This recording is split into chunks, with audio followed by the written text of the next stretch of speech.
I paid $1 for the screwdriver at my local flea market. When I got it home and showed Mrs. Magdad, she suggested I might have overpaid for it. I tried to point out the heavy square shank and the way it's a through handle design. Well, she just rolled her eyes. I mean, I admit it has its share of problems. I don't know what's going on with the handle here. It's got paint all over it. I mean, even this looks like it has like a brown paint on it. But it seems pretty straight. I think it'll make a good project. I've been having good luck with this Evaporust Safe Erase paint remover.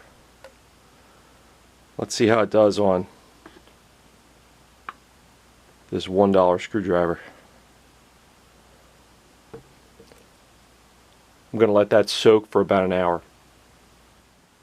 Alright, it's been about an hour. Looks like that Safe Erase is doing something. Looks like some black paint's come loose. There's some kind of chemical reaction going on over here. I see bubbles and foam. Interesting. Alright, let me get the screwdriver out of there and get it cleaned up. Alright, here's the screwdriver rinsed off. And check out what was left behind in the Safe Erase. Looks like the tip has a slight twist to it. Looks like this corner is twisted that way. You see that?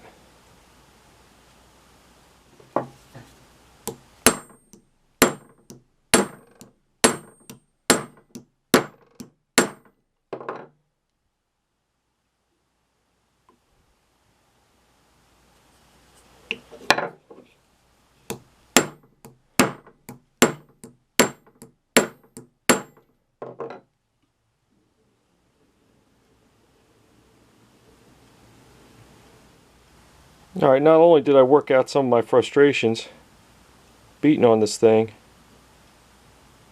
I think I improved it. I think that's better.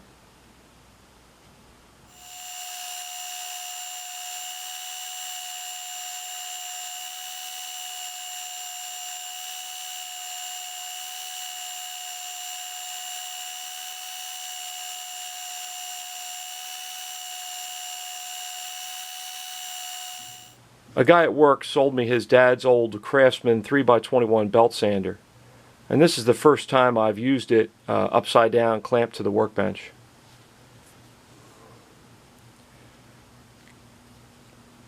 I think it did a pretty good job. This gouge here is way too deep for me to keep removing material. I'll have to just sort of blend that in.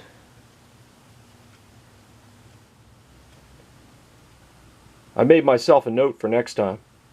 My ears are still ringing. I got a piece of really aggressive sandpaper and a dowel stick. I'm using that to work on these flat sections.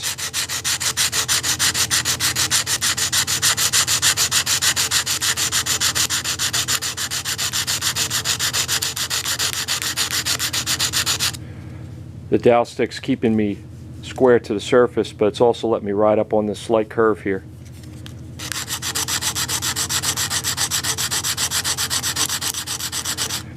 I just got to keep moving around on the paper.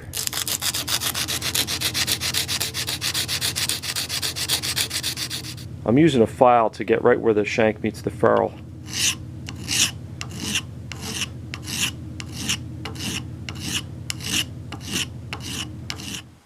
There's that real deep pitting gouge on the blade. I'm going to take a smaller dowel stick, same piece of sandpaper. I'm going to try to blend that in a little bit.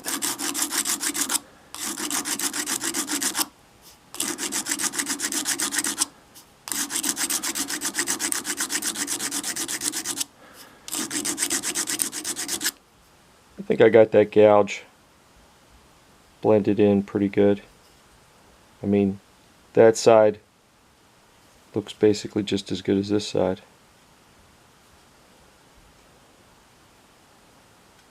Now it's just a matter of going through the grits and getting this smooth.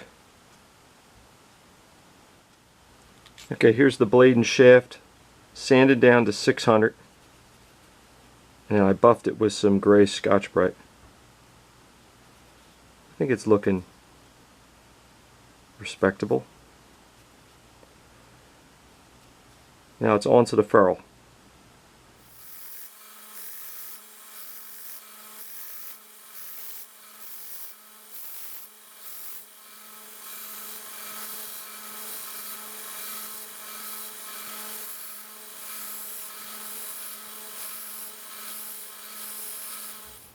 Here's the ferrule after the 120 grit belt. I kept a close eye as I was sanding to see if a maker's mark would show up. I never saw one. Here's the ferrule after all 3 Red Label conditioning belts. I like the way the conditioning belts can get into these curved areas.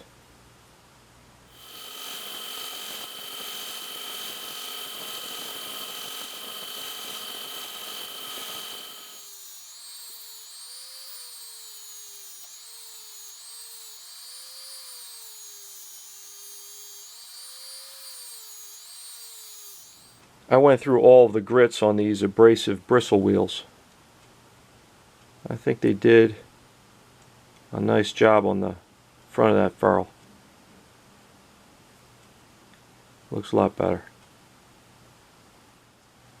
My plan for the wooden handle is to modify this butt section to be able to take this carriage bolt. I think that would look good on the end there.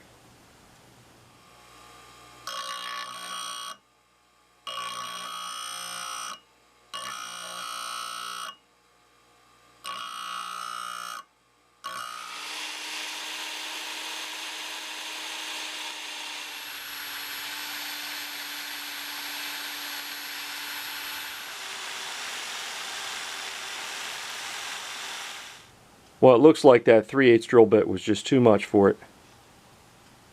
Looks like I drilled through one side of that shaft. Here's some of the other side that's still intact. The other side drilled out.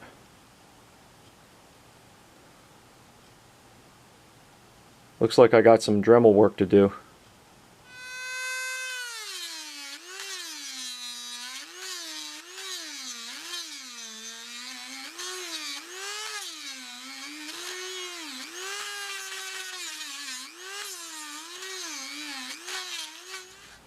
I got the depth of that hole and the length of the carriage bolt adjusted so that the bottom of the carriage bolt here contacts the metal shaft at the bottom of the hole there, before the head of the carriage bolt contacts the wood. That way, if you hit it here, you're hitting metal to metal all the way through the shaft. Now it's time for some JB weld. It looks like I managed to epoxy that carriage bolt pretty much on center.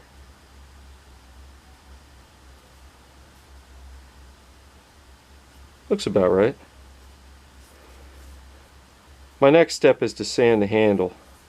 Before I do that, I want to take a file and deepen these grooves before I lose them sanding.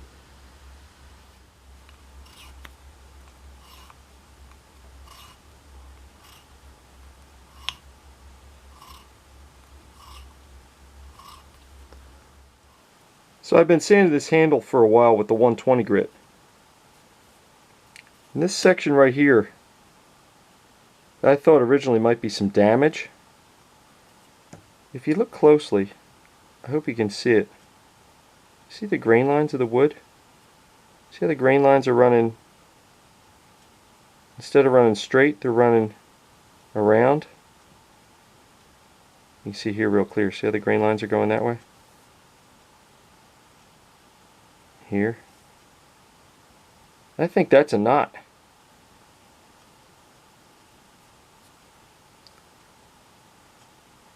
I believe that's what that is. I think that's a knot in the wood. I went after the area with my pokey thing, and I think I got out all the loose wood. I guess I'm just going to fill that with putty. I used JB Weld Quick Wood to fill that crevice in the knot. I just have to sand it out. It only took a minute to sand it out. I noticed while I was sanding, it looks like there's the remnants of what used to be fluting in this part of the handle. Be nice to add that back. I gave Chuck the diameter of the handle, the length of the flutes, and how many flutes I wanted, and he whipped up a CAD drawing that I can cut out and glue to the handle. Thanks, Chuck. I cut Chuck's CAD drawing out and glued it to the handle. I tried to get Chuck's lines to line up with the remnants of the old fluting.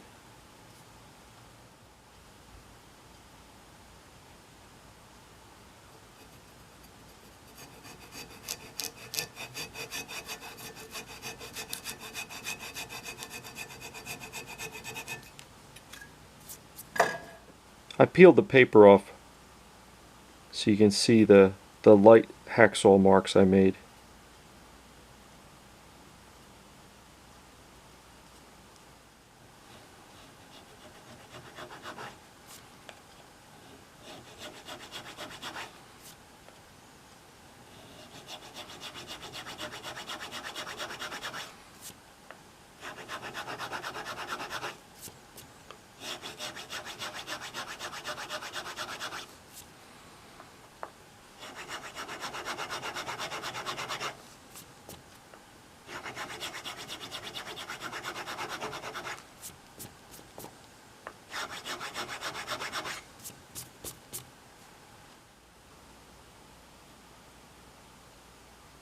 I think the fluting came out pretty good. I got the handle sanded down to 220, and I got the carriage bolt head sanded down to 600 to match the rest of the metal. I gave the handle 2 coats of shellac, sanding with 320 between coats to seal the wood and fill in the grain a little. I taped up the ferrule and shaft before painting. The carriage bolt head would have been difficult to tape, so I tried liquid masking fluid. It peeled off pretty easily after painting.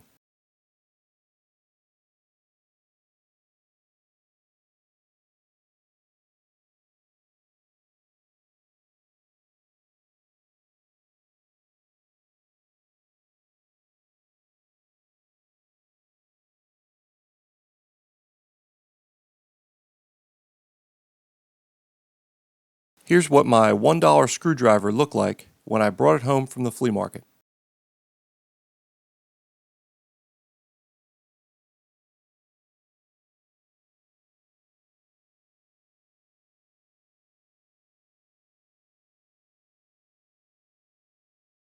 And here it is now. What do you think?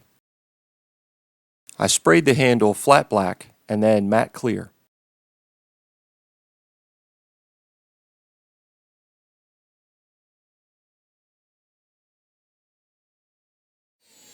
And of course, Chuck and I polished the metal with flits.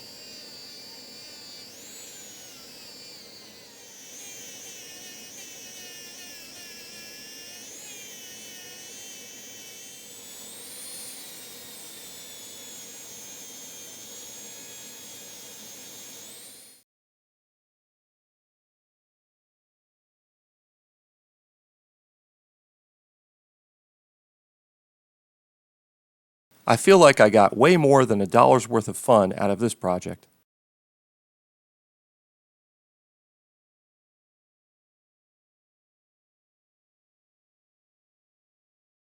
I hope you enjoyed the video. Thanks for watching. I got the idea to try the liquid masking fluid from Jess Buttery on Instagram. He uses the stuff to protect wood handles when soaking in evaporust. Check him out on Instagram. I've included Amazon links for the masking fluid and other products I used on this project in the description.